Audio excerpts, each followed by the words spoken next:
Machine learning and AI are the latest buzzwords in the tech world, and we hear it all over the place, from ChatGPT to machine learning algorithms in terms of GIS and things like that as well.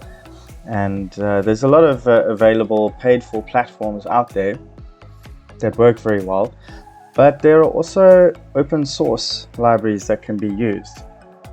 So here I'm going to run a machine learning algorithm over a pine plantation because I want to be able to count the pines. I want to be able to look at their canopy health, their canopy area, and I want to know the GPS location of all of the pine trees. So I've entered my data here and we'll click run.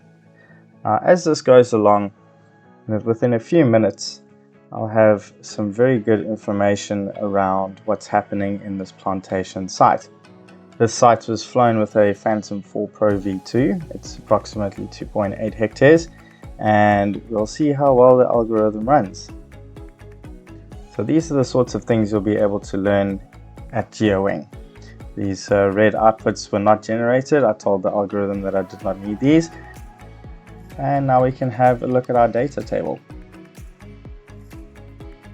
So we've got the plant ID number, we've got the canopy area, we've got the plant health, and we've got the GPS coordinates for each plant. And that was run in real time.